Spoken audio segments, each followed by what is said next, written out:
சென்னை அடுத்த ஜமீன் பல்லாவரத்தில் கணவன் மனைவி இடையே தகராறு.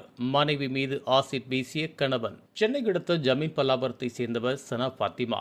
இவருக்கும் இவருடைய கணவர் முகமதுவிற்கும் இடையே மனக்கசப்பு ஏற்பட்டு கடந்த சில மாதமாக பிரிந்து வாழ்ந்து வந்துள்ளனர். இந்த நிலையில் சனா பாத்திமாவின் வீடு அமைந்துள்ள ஜமீன் பல்லாவரத்திற்கு சென்ற அவருடைய கணவர் முகமது கழிவறைக்கு பயன்படுத்தப்படும் ஆசிட்டை வீசி தாக்குதல் நடத்தியுள்ளார். கண்ணாடி பாட்டிலில் கொண்டுவரப்பட்ட ஆசிட் சனா பாத்திமா மீது எரியப்பட்ட போது அவருடைய கண்ணில் பட்டுள்ளது. கடந்த 15ஆம் தேதி இந்த சம்பவம் நடந்த நிலையில் தற்போது தனியார் மருத்துவமனையில் சனா பாத்திமா சிகிச்சை பெற்று வருகிறார். உதவியை கண்டிப்பாக நான் பண்ணி தரேன். ஓகேங்களா உங்களுக்கு வேற என்ன வேணும்? உங்களுக்கு பாதுகாப்பு அவரால் எங்களுக்கு எந்த இதுவும் வந்துடக்கூடாது. அவர் வெளியே விடாதீங்க சார். நாளைக்கு யாராவது ஒரு பொண்ணை கட்டிக்கிட்டா கூட இப்படிதான் பண்ணுவார். அவர் மனநிலையை அடிச்சு உதச்சி தனக்கு கீழே வச்சுக்கணும் தான் நினைக்கிறாரு. கொஞ்சம் நம்ம முன்னேறிட்டோன்னா அவருக்கு அது ஏற்றுக்கிற மனசு கிடையாது. இன்னும் என்ன வேணா பண்ணுவார் சார். என்னை ரயில்வே ஸ்டேஷனில் வச்சு சுவாதி அறுத்து போட்ட மாதிரி அறுத்து போட்டுருவாரு. நுங்கம்பாக்கம் ஸ்டேஷனில் ஒரு கேஸ் ஆச்சுல்ல சார், அதை சொல்லி அதை ரெஃபரன்ஸ் சொல்லி அதே மாதிரி உன்னை சேத்பட் ஸ்டேஷன் வச்சு நுங்கம்பாக்கம் ஸ்ரீமதிங்களா? இல்லை, நான் சேத்பட் ஒர்க் பண்ணுறேன். ஓ, அந்த ஒரு வழக்கை வச்சு காமிக்கிறாரு. அதை ரெஃபரன்ஸ் சொல்லி அதே மாதிரி உனக்கு சேத்பட் ஸ்டேஷன் வச்சு அறுத்து போட்டுருவேன். வண்டியில் போகும்போது என் ஃப்ரெண்டுங்களை விட்டு வண்டியை அடித்து தூக்க சொல்லுவேன். நீ உயிரோடையே இருக்கக்கூடாது. இருந்தால் நீ எனக்கு என் பொண்டாட்டியா இருக்கு, இல்லைன்னா நீ உயிரோடையே இருக்கக்கூடாது. நீங்க அவ்வளோ நேற்று கூட அந்த ஆசிட் அடிக்கும் போது கூட சொல்லிக்கிட்டே தான் செத்து போடி, இந்த முகத்தை வச்சுதானே நீ ஆடுற, செத்து போடி, மூஞ்சே இல்லாமல் பண்ணுற நீ, இதுக்கப்புறம் அவன் வந்து உன்னை கட்டிக்கிறான்னு பார்க்குறேன் நீ சொல்லிக்கிட்டே தான் ஊத்துறாரு. கொஞ்சம் கூட இந்த கையில் எத்தனை நாள் நான் சமைச்சு போட்டுருவேன். என் புள்ள மாதிரி பார்த்துட்டு சாப்பாடு சாப்பிட மாட்டான், நான் ஊட்டி விடுவேன். இந்த கையில் நான் எவ்வளோ பண்ணியிருக்கேன். அவருக்கு கொஞ்சம் கூட பழசு எதுவுமே நினச்சிப்பாங்க. என் அம்மா அப்பா எல்லாரையும் விட்டுட்டு நீங்கள் தான் முக்கியம் என் மதம் மாற்றி கல்யாணம் பண்ணாங்க சார். நான் கிறிஸ்டின் பிள்ளை, முஸ்லீமில் மதம் மாற்றி கல்யாணம் பண்ணாங்க. கல்யாணம் 6 வருஷம்.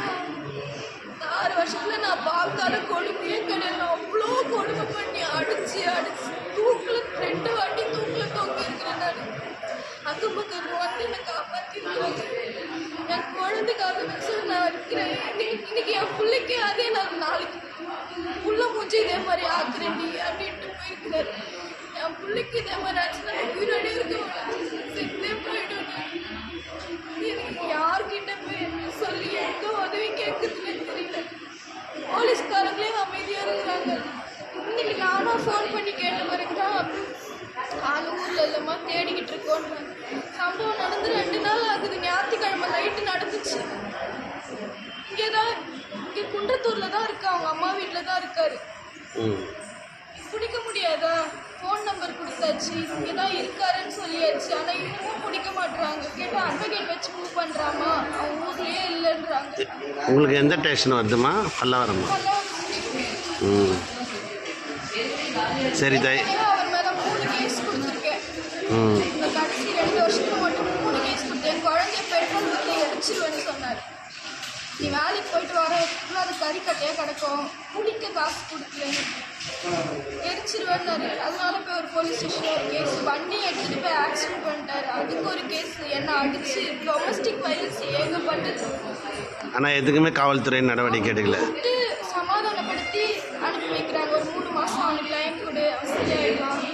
6 மாதம் டைம் கூட அவன் சரியாயிடுறான். எத்தனை வாய்ப்பு சொல்லி இப்போ இந்த நிலைமைக்கு அப்புறமும் நான் வாய்ப்பு கொடுக்கணுமா? இதுக்கப்புறமே எனக்கு கண்ணே போயிடுச்சு. நான் இனி எங்கே போய் வேலை பார்ப்பேன்? எப்படி என் குடும்பத்தை காப்பாற்றுவேன்? நம்பிக்கையே இல்லை, வாழ்றதுக்கே நம்பிக்கையே இல்லை. இதெல்லாம் இல்லை, தைரியமாக இருங்க, பார்த்துக்கலாம், ஒன்றும் பிரச்சனை இல்லை. ஓகேங்களா? தளர விடாதீங்க. சட்ட ரீதியாக உங்களுக்கு நடவடிக்கை எடுத்து தரேன். புரியுதுங்களா? என்னுடைய நேம் சசிகுமார்மா, சமூக ஆர்வலர். கண்டிப்பாக உங்களுக்கு நான் உங்களுக்கு ரெமெடி என்னவோ உங்களுடைய இது என்னவோ நான் பண்ணித்தரேன். ஓகேங்களா? கவலைப்படாதீங்க, தைரியமாக இருங்க. ஓகேங்களா?